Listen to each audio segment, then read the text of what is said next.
अभी लोकेशन भी सेट हो गई है, आर्टिस्ट भी सेट हो गए हैं, हमारा प्रोड्यूसर, राइटर, डायरेक्टर, कैमरामैन सब सेट है ना, इवन एनिमेटिक्स और स्टोरी बोर्डिंग भी हो चुका है। अब हम रेडी हैं शूटिंग के लिए।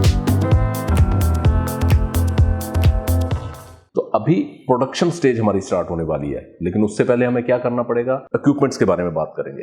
अभी इक्विपमेंट्स में अगर आप तो टीवी सीरियल वगैरह कुछ कर रहे हैं या वेब सीरीज वगैरह कर रहे हैं तो अकॉर्डिंगली आपको कैमराज और लेंसेज वगैरह मैनेज करने पड़ेंगे, अरेंज करने पड़ेंगे। आप अगर फिल्म कर रहे हैं तो आपको अलेक्सा करना है या रेड करना है, उस हिसाब से करना पड़ेगा। और अपार्ट फ्रॉम दैट, जैसे हमारे पैंथर होता है, पैंथर मतलब छोटी सी क्रेन होती है, उस टाइप का पैंथर बोल देते हैं उसको, क्रेन्स होती हैं, जिमी जिब लगने वाली है या स्टेडी कैम होता है, क्या क्या इक्विपमेंट्स आपको लगने वाले हैं, उन सबका सेटअप होता है। जिस तरह से सेटअप होता है, सेटअप के साथ उतने लोग भी आते हैं उसको मैनेज करने के लिए, ठीक है। सो अपार्ट फ्रॉम दैट, अगर आप सिंगल कैमरा से कर रहे हैं देन वेल एंड गुड, और अगर आप मल्टी कैमरा से कर रहे हैं तो आपको और कौन से कैमरा लगने वाले हैं, और सबसे इंपॉर्टेंट लेंसेज कौन कौन से रिक्वायर्ड है ना। लेंसेज भी बहुत कॉस्टली होते हैं, कैमरा तो कॉस्टली होता ही है, तो ये सब चीजों को आपको वर्कआउट करना पड़ेगा। अब ये कैमरा वाली चीज ठीक है, उसके अलावा आपकी लाइट्स भी कोई छोटी मोटी नहीं आती है, लाइट्स पूरे ट्रक्स भर के आते हैं, क्रेन्स वगैरह सब एक ही जगह से आते हैं, तो वो सारे आपको अरेंज करने पड़ेंगे। जनरेटर की रिक्वायरमेंट होती है शूटिंग पे, अगर कहीं लाइट चली जाए तो हैवी व्हीकल ही होते हैं जिनके ऊपर जनरेटर सेट होते हैं, क्योंकि अगर इनकेस कहीं लाइट जाती है या कहीं किसी जगह पे आप ऐसी शूटिंग कर रहे हैं किसी लोकेशन पे आउटडोर में कि जहां पे नहीं है लाइट, तो आपको जनरेटर का यूज करना पड़ेगा। अपार्ट फ्रॉम दैट, अगर वहां पे जैसे आउटडोर में कर रहे हैं तो वहां पे रूम्स वगैरह नहीं होंगे आर्टिस्ट के लिए ना, तो उनको कहीं ना कहीं जैसे मेकअप वैन्स होती हैं, वैनिटी वैन जिनको बोल देते हैं ना, उसके अंदर ही सब वॉशरूम से लेके सब कुछ सिटिंग वगैरह का सब आर्टिस्ट के लिए होता है, तो वो आपको वैनिटी वैन्स करनी पड़ेंगी जो वहां पे रहेंगे। वो आर्टिस्ट के ऊपर कितने आर्टिस्ट हैं उसके हिसाब से आपको रखना पड़ेगा। आपका प्रोडक्शन का तो रहता ही है, जो सेटअप चाय वाय का वो सारी चीजें होती हैं, फूड वगैरह का वो मैनेज करना पड़ता है ना, खाने वगैरह का, मॉर्निंग में नाश्ता होता है, लंच होता है, रात को नाश्ता होगा, लेकिन अगर लेट हो गए तो डिनर भी देना होता है। आउटडोर में होगे तो सब कुछ ही होगा ना, मॉर्निंग टू इवनिंग। मगर समझो अगर आपको कहीं पे लोकेशन पे शूट कर रहे हो, जैसे मुंबई है तो मुंबई में शूट कर रहे हो, तो मुंबई में 8-8 घंटे की शिफ्ट होती है, बट मोस्टली जब शूट करने जाते हैं तो शिफ्ट के बेसिस पे नहीं, पर डे के हिसाब से जाते हैं, डे के हिसाब से जाते हैं, तो शिफ्ट को 8 घंटे का कैलकुलेट करते हैं और डे जो है वो 12 आवर्स का कैलकुलेट करते हैं। जैसे 9 to 9 जो हो गई वो फुल डे की शिफ्ट हो गई, उसी हिसाब से 8 घंटे की भी शिफ्ट होती है, और नाइट की है, मॉर्निंग की है, डे वाली है या नाइट वाली शिफ्ट है, वो अकॉर्डिंगली आपको देखना पड़ेगा। ये सब चीजें हमारी रेडी हो गई। इक्विपमेंट के बारे में मैंने आपको सब चीजें बता दी, मतलब अंदर क्या क्या रिक्वायर्ड रहता है उसके बारे में मैंने थोड़ा बहुत आपको वो चीजें बता दी है ना। कैमरा सेटअप हो जाएगा, कैमरा सेटअप के साथ साथ पे आपको लाइटिंग इक्विपमेंट वगैरह लगेगा, क्रेन्स लगेंगे, जिमी जिब लगेगा, स्टडी कैम, क्या जो भी सेटअप लगेगा वो सारा लगेगा। अपार्ट फ्रॉम दैट फूड का होगा, उसके अलावा आपको खाने के बाद आपका हो जाएगा, आउटडोर लोकेशन है या आपका इंडोर लोकेशन है, उसके हिसाब से आपको वैनिटी वैन, जनरेटर वगैरह वो यूज करना पड़ेगा, जनरेटर वैन्स होती है वो यूज करनी पड़ेंगी। उसके अलावा आपको मतलब एक एक चीज के लिए आपको रेडी रहना पड़ेगा कि कहाँ कहाँ पे किस चीज की रिक्वायरमेंट है। अभी तो मैं छोटी मोटी कुछ चीजें बता रहा हूँ जो बेसिक है ना। अब खाने का हो गया, तो अगर आप बाहर से मंगा रहे हैं, अगर मुंबई में ही है तो अलग अलग कैंटीन्स हैं जो खाना प्रोवाइड कर देती हैं आपको, शूटिंग के लिए स्पेशली खाना भेजती हैं, तो एक रीजनेबल उसमें आ जाता है। और शूटिंग पे जाने से पहले काफ़ी सारी चीज़ें जैसे बटर पेपर है, ये सब मतलब कुछ एक कैमरा के लिए, कुछ एक दूसरी चीज़ें जो भी रिक्वायर्ड रहती हैं, ब्लैक कपड़ा, वो तो नॉर्मल चीज़ों में आ जाएगा, वो कैमरा सेटअप में मैं काउंट कर रहा हूँ, है ना।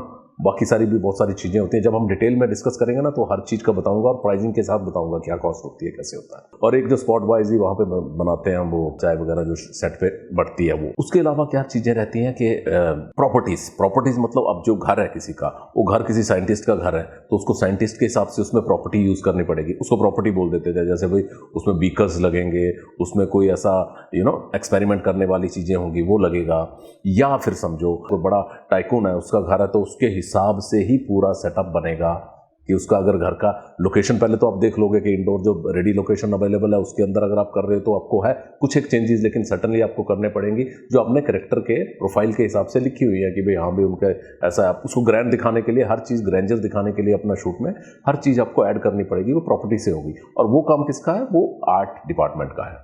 आर्ट डिपार्टमेंट आपको आपके हिसाब से जो बनी, अगर रॉ भी लोकेशन है जहाँ पे अंदर सिर्फ आपको लोकेशन ही मिल रही है बाकी कुछ नहीं है, तो वो वहाँ पे एक सेट जो क्रिएट करेंगे वो आर्ट डिपार्टमेंट का काम है। वो आर्ट डायरेक्टर देखेगा और उसकी टीम होती है, तो आर्ट वाले वो सारा काम करते हैं। कुछ भी चीज़ होगी, टेबल्स हैं, चेयर्स हैं, या कोई सेट है, या कोई अलग ही कोई स्विमिंग पूल है, उसमें लाइटिंग चीज़ें करनी है, बहुत सारी चीज़ें करनी, सजाना है, कुछ गमला रखना है, मतलब हर चीज़ एक बड़े से बड़े सेट जो करोड़ों का सेट होता है उससे लेके जैसे छोटी छोटी चीजें होगी कि जैसे क्रोमा का कपड़ा लगाना है, बार आप क्रोमा के लिए नहीं जा रहे, कोई छोटा सा शॉट किसी पर्टिकुलर प्रोडक्ट का ही लेना है तो उसके लिए वहीं पे क्रोमा सेट करके कर दिया उन्होंने, है ना। हर चीज वो आर्ट वाले देखते हैं, वो आर्ट डिपार्टमेंट हो गया। डायरेक्शन वाला डिपार्टमेंट जो होता है, डायरेक्शन में क्या होता है कि डायरेक्टर होता है, उसका चीफ असिस्टेंट होता है, फिर असिस्टेंट होते हैं, सेकंड थर्ड फोर्थ ऐसे करके क्लैप करता है, जिसको क्लैप बॉय का काम कर देते हैं। दूसरा जो है वो लिखता है, वो कंटिन्यूटी वगैरह भी मेंटेन करता है कि आज इधर शूट हुआ है तो आगे कैसे करना है। तो मतलब उसमें एक डायरेक्टर की टीम होती है और आर्ट डायरेक्शन की टीम होती है, प्रोडक्शन की टीम हो गई, कैमरा वाले के साथ उसकी अपनी टीम होती है, कैमरा असिस्टेंट होता है, फिर कैमरे वाले का एक अपना लाइटिंग वाला होता है ना। और फिर वो क्योंकि उनको देखना भी पड़ता है कि कितनी दूर है, तो वो लोकेशन को देखा होगा आपने कि शूटिंग के दौरान नापते हैं। इसके अलावा कॉस्ट्यूम्स, कपड़े जो पहनने हैं, तो किस टाइप के कपड़े पहनने हैं, हायर पे भी मिलते हैं। और अगर आपको लगता है कि भाई बहुत ज्यादा यूज होने वाला, रेगुलर यूज होने वाला है, तो इवन हायर वालों के पास ही आप जाओगे ना, वैसे ही कपड़े बना के दे देंगे जैसे आपको रिक्वायर्ड है, बनाने के बाद किराए पे दे देंगे आप, वो चीज भी हो जाती है। लेकिन वो अगर आपको फिजिबल पड़ती है, क्योंकि वो फिर आगे किसी और के लिए यूज करेंगे अगर वो यूनिक चीज है, जैसे किसी माइथोलॉजी के करेक्टर के कपड़े हैं या कोई बहुत ही बड़ा ह्यूज गाउन चाहिए, ऐसी ऐसी चीजें, स्पेसिफिक चीज अगर आपको बनानी है तो बना सकते हैं। या फिर आपको लगता है कि भाई ये पर्टिकुलर करेक्टर है साइंटिस्ट का, इसको तो रेगुलर लगने वाला है, तो वो और यूनिक बनाना है, तो वो भी बना के आप खरीद सकते हैं उसको। और जो कॉस्ट्यूम वाले हैं वो सबका कॉस्ट्यूम मैनेज करेंगे। आपका कोई बहुत बड़ा ही डिजाइनर है वो कर रहा है तो उस हिसाब से होगा, उसकी टीम करेगी मैनेज। या आपका जो जनरल स्मॉल फिल्म या मीडियम फिल्म्स के लिए होते हैं, वो भी एक अच्छी टीम होती है, अच्छे लोग होते हैं और अच्छा काम करते हैं वो भी। उनकी जो टीम होती है वो डे टू डे का चीजें देखती हैं। कुछ चीजों में ये होता है कि एटलीस्ट 2-2 3-3 सेट तो चाहिए होते हैं। किसी एक सेट में कहीं पे गिल्ला हो गया, कोई शॉट ले रहे हैं, शॉट में गंदा हो गया, और उसके साथ साथ में ड्रेसमैन होते हैं जो कंटिन्यूअसली उनको प्रेस कर रहे होते हैं, या उनका काम ही है लॉन्ड्री का, इधर उधर देखे और प्रेस वगैरह करके पूरा सेट करके। मेकअप आर्टिस्ट होते हैं, हेयर स्टाइलिस्ट होते हैं, है ना। और अगर आपका कोई गाने वाने का सीक्वेंस है तो कोरियोग्राफर होंगे, है ना, जो उसको गाने को मैनेज करेंगे, उनकी रिहर्सल्स करा के उसको शूट अकॉर्डिंगली करेंगे, है ना।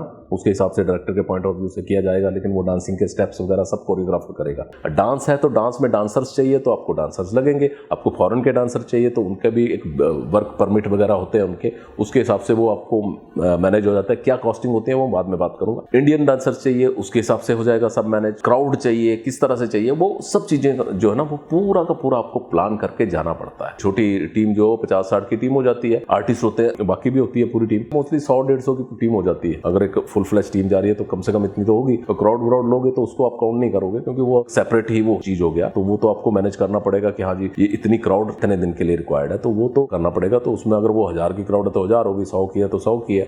अगर आप VFX में करना चाहते हैं तो चलो 100 लोग हैं तो 100 लोगों को भी आप हजारों में दिखा सकते हैं, वो that is a different thing, है ना। फाइटिंग के सीन है तो उसमें फाइट मास्टर लगेगा आपको, तो फाइट मास्टर अपने फाइटर्स वगैरह लेके आएंगे, उसके हिसाब से अकॉर्डिंगली वो चीज बनेगी। मतलब कहाँ कहाँ क्या क्या चीज लगने वाली है वो सब आपको पहले डिसाइड करना पड़ेगा। अगर कोई आपने बड़ा आर्टिस्ट लिया है तो आपको उसकी टाइमिंग के हिसाब से अपने आप को एडजस्ट करना पड़ेगा। कोई बहुत बड़ा आर्टिस्ट है जिसकी ज्यादा पेमेंट जाने वाली है, तो आप क्या कर सकते हो कि भाई बड़े आर्टिस्ट के सीन्स जो है ना वो उसकी डेट के हिसाब से पहले उसको मैनेज करो। या फुल फ्लैज उसका टाइम है, अपने पास डेट्स हैं, भाई दिया हुआ 30 दिन दिया, 40 दिया, जो भी दिया हुआ, तो आप अकॉर्डिंगली उसके साथ कर सकते हो। टाइट है तो वो आपको अकॉर्डिंगली वहां भी एडजस्टमेंट करनी पड़ती है। अभी अगर आप समझो आउटडोर चले जाते हैं, तो आउटडोर में एक एडवांटेज ये हो जाती है कि भाई सारे आर्टिस्ट वहां अवेलेबल है ना, वो इधर उधर जाने वाले नहीं है।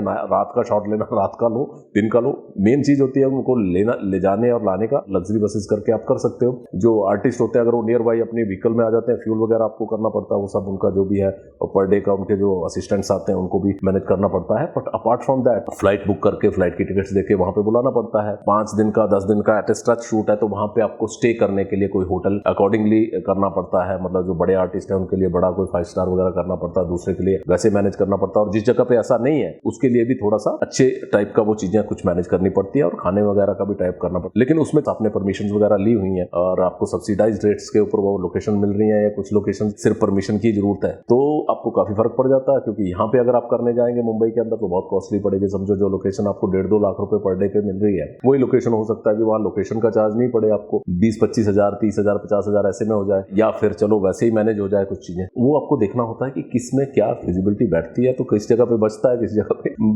ओवरऑल सेम आ जाता है ना। आपकी फिल्म का प्रेमाइस क्या है उसके हिसाब से ही वो आपको एडजस्ट करना पड़ता है कि हम इन मुंबई में ठीक रहेगा कि आउटडोर है तो आउटडोर किस टाइप का ठीक रहेगा, उसमें हमने वीएफएक्स यूज करने हैं तो वीएफएक्स वालों का कैसा लगेगा। मेन चीज एक और भूल गया मैं कि एक साउंड डिपार्टमेंट होता है जो सारा साउंड का देखते हैं, है ना। उसमें साउंड का जैसे आपको ना टीवी का होगा तो कॉर्डलेस माइक लग जाएंगे, और फिल्म के लिए भी कर देते हैं, यूज करते हैं वो सारा, और उसको रिकॉर्ड करते हैं। पहले पुराना तो नागरा साउंड के रिकॉर्डर्स होते हैं उस पर करते थे, अभी मैनेज करते हैं वो अलग अलग उसके साउंड डिपार्टमेंट के इक्विपमेंट्स होते हैं उसके हिसाब से लगाते हैं। देखो टीवी का अलग होता है साउंड का, टीवी में मोस्टली ऑन द स्पॉट आपको पिन ड्रॉप उसमें करना पड़ता है, क्योंकि अगर छोटी मोटी चीज हो जाए तो वाइट उसका री रिकॉर्ड कर लेते हैं, उस तरीके से करते हैं। जैसे शॉट अच्छा चला गया लेकिन उस पर कुछ आवाज आ गई, कुछ खटकी ठक्की ये सब आवाज आ गई, तो आपको वो टेक दोबारा लेना पड़ जाएगा ना। फिल्म में ऐसा है कि फिल्म में भी कुछ ज्यादा डिस्टर्बेंस नहीं होनी चाहिए, लेकिन फिर भी फिल्म का ये होता है कि पूरी की पूरी फिल्म को जैसे भी आपकी रिकॉर्डिंग हुई है ऑब्वियसली वो प्रॉपर रिकॉर्ड करना ही है आपको सारा साउंड, लेकिन उसको अल्टीमेटली डब तो दोबारा होना है, पूरी फिल्म को डब होना है। दो आर्टिस्ट जो है ना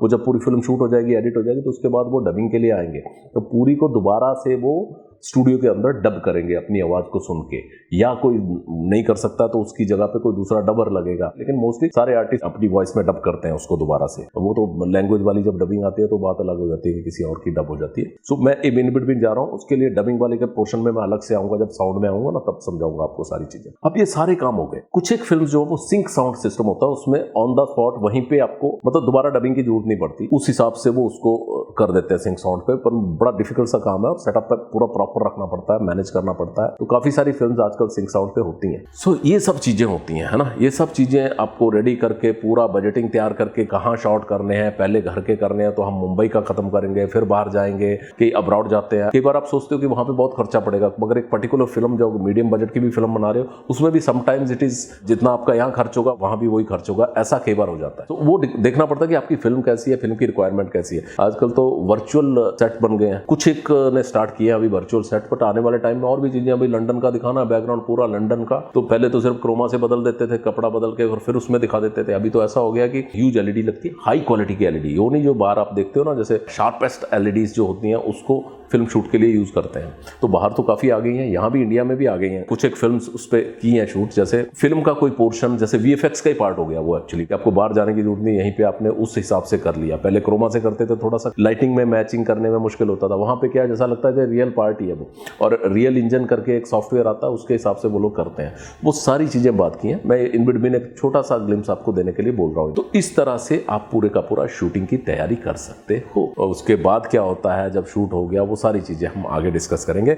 बस आप जुड़े रहिए, बने रहिए, और मैं आपसे फिर एक नए वीडियो के साथ आऊंगा आपके साथ। और साथ का साथ आप मेरे ना शॉर्ट्स देखते रहिए, इंस्टा पे जाओ, इंस्टा पे देखो, तो उसमें आपको पता चल जाएगा कि क्या क्या मैं डिस्कस करने वाला हूँ, क्या क्या मैं डिस्कस कर रहा हूँ, क्या क्या चीजें बता रहा हूँ। और जैसे पहले भी बोला है कि बहुत जल्दी एक लाइव स्ट्रीमिंग करेंगे, उसमें हम क्वेश्चन आंसर भी करेंगे। हाँ, सब्सक्राइब कर लेना चैनल को, सो दैट आपको जो नोटिफिकेशन वगैरह है वो मिलती रहे जब भी हम वो कुछ करें, है ना। बीच बीच में मैं दिखाऊंगा कुछ को आपको कि फिल्म कैसे बनाई जाती है, on real things also will work it out. अब म्यूजिक वीडियो है, फिल्म है, सीरीज है, किस तरह से जाना, वो सब चीजें आपको डिटेल में बताऊंगा। Thank you, take care.